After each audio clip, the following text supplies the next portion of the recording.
மயிலாடுதுறை மாவட்டம் கோவில்பத்து தடாளன் கோவில் பகுதியில் பட்டா மாற்றம் செய்ய 10,000 ரூபாய் லஞ்சம் வாங்கிய மண்டல துணை தாசில்தார் மற்றும் கம்ப்யூட்டர் ஆபரேட்டரை லஞ்ச ஒழிப்பு போலீசார் கைது செய்துள்ளனர். சட்டவிரோத பண பரிமாற்றம் தொடர்பாக தொழிலதிபர் வீட்டில் அமலாக்கத்துறை அதிகாரிகள் சோதனை நடத்தியுள்ளனர். சென்னை நுங்கம்பாக்கம் லேக் ஏரியா 3வது தெருவில் உள்ள வீடு ஒன்றில் 10 ஆண்டுகளாக தொழிலதிபர் முத்து என்பவர் வசித்து வருகிறார். இவர் சட்டவிரோத பண பரிமாற்றத்தில் ஈடுபட்டு வருவதாக அமலாக்கத்துறை அதிகாரிகளுக்கு புகார்கள் சென்றன. அதன் அடிப்படையில் அந்த வீட்டில் சோதனை நடத்தினர். அப்போது முத்து வசித்து வரும் வீட்டின் முன்பகுதியில் கார் ஒன்று நிறுத்தப்பட்டிருந்தது. அதில் ராமநாதபுரம் தொகுதி திமுக எம்எல்ஏ காதர் பாட்ஷா முத்துராமலிங்கத்திற்கு அரசின் சார்பில் வழங்கப்பட்ட கார் பாஸ் ஒட்டப்பட்டிருந்தது. அந்த கார் வினோத் என்பவர் பெயரில் பதிவு செய்யப்பட்டுள்ளது. இந்த காருக்கும் எனக்கும் எவ்வித சம்பந்தமும் இல்லை என்று காதர் பாட்ஷா முத்துராமலிங்கம் தெரிவித்துவிட்டதாக அமலாக்கத்துறை அதிகாரிகள் கூறினர். எனினும் அவருக்கு அரசு வழங்கிய கார் பாஸ் எப்படி கைமாறியது, எம்எல்ஏவுக்கும் முத்துவுக்கும் என்ன தொடர்பு என்பது குறித்து அமலாக்கத்துறை அதிகாரிகள் விசாரணை மேற்கொண்டு வருகின்றனர். இறந்த நபர்களில் அடையாளம் தெரியாதவர்களை கண்டறிய பயோமெட்ரிக் விவரங்களை வழங்க உத்தரவிடக் கோரி திண்டிவனம் டிஎஸ்பி தாக்கல் செய்த மனுவை தள்ளுபடி செய்த சென்னை உயர்நீதிமன்றம் இதுபோன்ற மனுவை தாக்கல் செய்தது அபத்தமானது என்று தெரிவித்துள்ளது. இறந்த நபர்களில் அடையாளம் தெரியாதவர்களை கண்டறிய அந்த நபரின் பயோமெட்ரிக் விவரங்களை வழங்க UIDAI எனப்படும் இந்திய தனித்துவ அடையாள ஆணையத்திற்கு உத்தரவிடக் கோரி சென்னை உயர்நீதிமன்றத்தில் திண்டிவனம் டிஎஸ்பி சார்பில் மனு தாக்கல் செய்யப்பட்டது. இந்த மனுவை விசாரித்த நீதிபதி வேல்முருகன் கூறும்போது, நம் நாட்டில் 140 கோடி மக்கள் தொகை உள்ளது.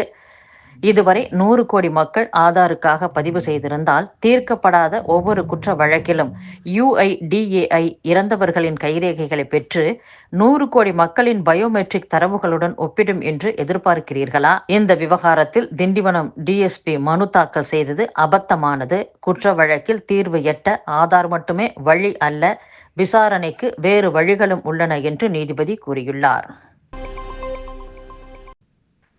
தமிழ்நாடு கால்நடை மருத்துவ அறிவியல் பல்கலைக்கழகத்தில் இளநிலை பட்டப்படிப்புகளுக்கான மாணவர் சேர்க்கை விண்ணப்ப பதிவு கடந்த மாதம் 26ஆம் தேதி துவங்கி தற்போது வரை 20,317 பேர் விண்ணப்பித்துள்ளதாகவும் விண்ணப்பிக்க 27ஆம் தேதி கடைசி நாள் என்றும், மேலும் விவரங்களுக்கு https://adm.tanuvas.ac.in என்ற இணையதளத்தில் தெரிந்து கொள்ளலாம் என்றும் தெரிவிக்கப்பட்டுள்ளது.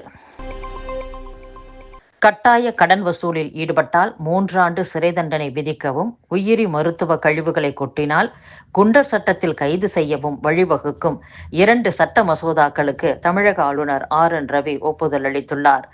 நிதி நிறுவனங்களிடம் இருந்து பொருளாதாரத்தில் பின்தங்கிய பிரிவினர், விவசாயிகள், பெண்கள், மகளிர் சுய உதவி குழுவினர், கூலி தொழிலாளர்கள், கட்டட தொழிலாளர்கள், புலம்பெயர்ந்த தொழிலாளர்கள் உள்ளிட்டோரிடம் கட்டாய கடன் வசூலில் ஈடுபட்டால் 3 ஆண்டு சிறை தண்டனை அல்லது 5 லட்சம் ரூபாய் அபராதம் அல்லது இரண்டும் விதிக்க வகை செய்யும் சட்ட மசோதா ஏப்ரல் 29ஆம் தேதி சட்டசபையில் நிறைவேற்றப்பட்டது.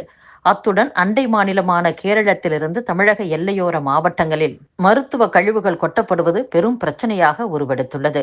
மருத்துவ கழிவுகள் கொட்டப்படுவதை தடுக்க வேண்டும் என தென்மண்டல பசுமை தீர்ப்பாயம் உத்தரவிட்டது. அதைத் தொடர்ந்து ஆபத்தான உயிரி மருத்துவ கழிவுகளை பொது இடங்களில் கொட்டுவோரை குண்டர் சட்டத்தில் கைது செய்ய வழிவகுக்கும் சட்டத்திருத்த மசோதாவும் ஏப்ரல் 29ஆம் தேதி சட்டசபையில் நிறைவேற்றப்பட்டது. இந்த 2 சட்ட மசோதாக்களுக்கும் தமிழக ஆளுநர் RN ரவி ஒப்புதல் அளித்துள்ளார். அதைத் தொடர்ந்து இந்த 2 சட்ட மசோதாக்களும் தமிழக அரசின் அரசிதழில் வெளியிடப்பட்டுள்ளன.